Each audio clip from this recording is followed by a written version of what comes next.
Fala aí, primos, beleza? Você está vendo na economia que o mercado de ações não para de subir, você vê que o mercado imobiliário não para de subir, tudo está rendendo muito bem. Mas quando a gente fala de mercado imobiliário, fica sempre uma pergunta, né? Será que vale a pena comprar imóveis ou investir nesse mercado nesse patamar de preço que estamos vendo? E o vídeo de hoje é muito especial porque eu não vou te ensinar a analisar um fundo imobiliário apenas. Eu vou te ensinar a analisar o mercado imobiliário como um todo, porque com tudo que eu vou te dizer, se você assistir até o final, você vai conseguir tomar decisões muito mais assertivas, certo? Eu não poderia começar esse vídeo sem agradecer a Urbimi, que é a única fintech do mercado de crowdfunding imobiliário, e sem ela eu não teria conseguido todas as informações que eu vou passar para você no vídeo de hoje. Vamos lá!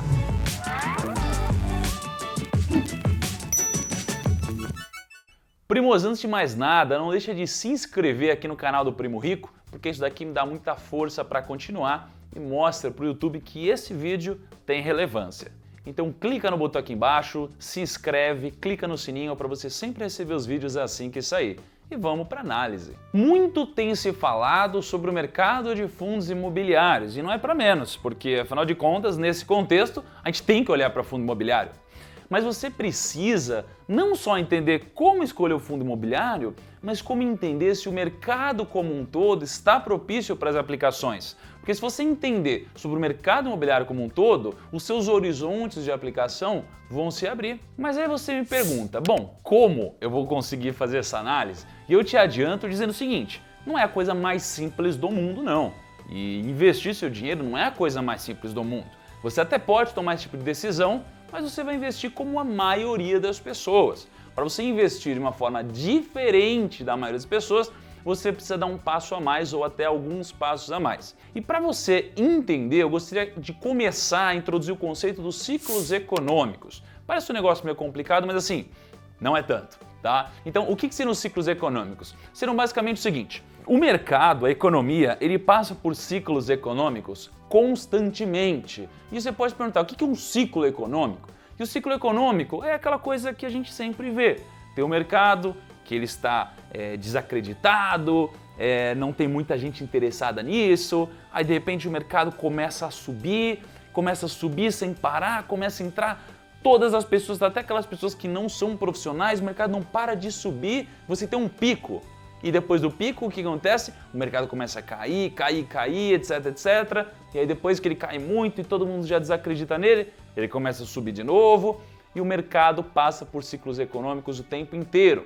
E por que é tão importante entender sobre os ciclos econômicos? Porque o mercado imobiliário, muitas vezes, se não em quase todas elas, antecipa os ciclos econômicos. O mercado imobiliário e os ciclos econômicos, eles estão intimamente ligados e você vai entender o porquê. E se você entender, você vai conseguir tomar decisões muito mais rentáveis para o seu dinheiro. Então, todos os ciclos econômicos, eles são divididos em 4 partes. Você tem o boom, você tem a contração, você tem a recessão e você tem a recuperação. Então vamos começar falando do boom. O boom é quando tá tudo indo bem pra caramba, sabe? É quando você ouve as pessoas falando ao seu redor. É quando os imóveis estão caros, né? Estão ficando cada vez mais caros. É quando a taxa de ocupação dos imóveis está alta. É quando tem muita gente ocupando os imóveis. É quando o crédito tá fácil. É quando você vai no banco e ele te empresta dinheiro para financiar o imóvel, sem te fazer muita pergunta. É quando a atividade da construção está alta, ou seja, tem muitas construtoras montando novos projetos, é condomínio, é imóvel comercial, em todo canto tem uma construtora levantando alguma coisa. Essa é a caracterização da primeira etapa, a etapa do boom. Só que é muito difícil você cruzar a linha da oferta com a linha da demanda. Então imagina comigo, você tem um mercado bombando, e você tem as construtoras que muitas vezes demoram 1 ou 2 anos para construir alguma coisa grande. Quando elas veem o mercado bombando, elas falam assim, nossa, eu vou construir. E aí várias começam a pensar isso ao mesmo tempo. Só que elas só vão entregar daqui a 2 anos. Então quando elas começam a entregar tudo, né? É difícil elas identificarem quando é a linha perfeita entre as pessoas que precisam de imóvel e as pessoas que estão querendo vender imóvel.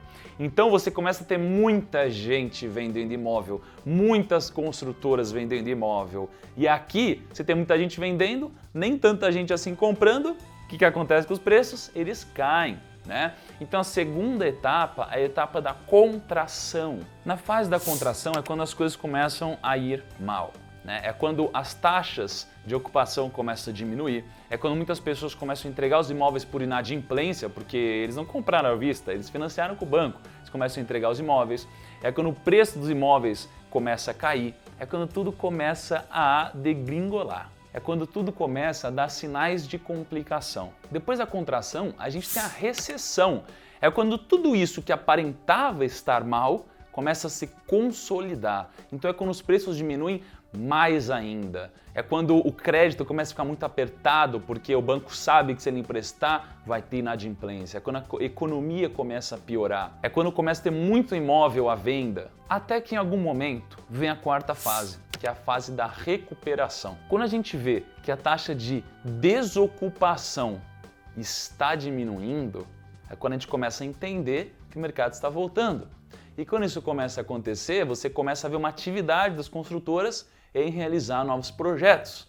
E aos poucos você começa a ver essa parte do ciclo retomando e o ciclo como um todo indo e caminhando para a fase do boom novamente. Tá, beleza, mas qual que é a conclusão que a gente tira dessa análise, né, dessa estereotipação do fluxo, dessa estereotipação de um ciclo econômico? Bom, o que a gente tira disso é que a gente precisa ficar de olho em alguns indicadores. Eu separei 4 dos principais indicadores para você ficar de olho. O primeiro é a taxa de ocupação do imóvel. Isso é extremamente importante. O segundo é o fluxo de capital. É o capital que está vindo para o mercado, saindo, tá? E depois o crédito imobiliário. É o banco, né, ou as instituições financiando essas novas compras. E por último, a atividade das construções. Se a gente conseguir analisar essas 4 coisas, a gente consegue tomar uma decisão inteligente e olhando para os sinais e não para os ruídos, para as capas de revista, tá? Agora você pode estar se perguntando, poxa, onde eu vou pegar todas essas informações? Bom, onde você pega isso daqui? Você pega a internet em vários lugares. Um exemplo é o site da Sinduscon, que você consegue visualizar tudo isso, ok? A segunda conclusão que a gente tira é que o mercado brasileiro, até pouco tempo atrás, ele estava passando por uma recessão, né? E hoje é possível que o mercado imobiliário esteja passando por uma fase de recuperação. Então eu perguntei para o pessoal da Urbim e como eles mexem com essa parte de funding, a opinião deles é muito importante para a gente. E o que eles me disseram é que talvez seja muito cedo para a gente dizer que o Brasil está passando por essa fase da recuperação. Só que por outro lado, eles também dizem que como eles mexem com funding, eles veem muitas construtoras e muitos players do mercado imobiliário captando recursos para investir forte nisso. Então é um grande indicativo. Inclusive, se esse é um grande indicativo, poxa, se você achar que o mercado está bom, por que não investir uma graninha nisso, né? Depois você pode entrar no site da Urbim que eu vou deixar aqui na descrição para você dar uma olhadinha. E uma terceira conclusão é o seguinte, quando você olha para a Bolsa de Valores, você olha para ela como um todo. Então as ações estão caras, as ações estão baratas, mas a gente está olhando para o macro.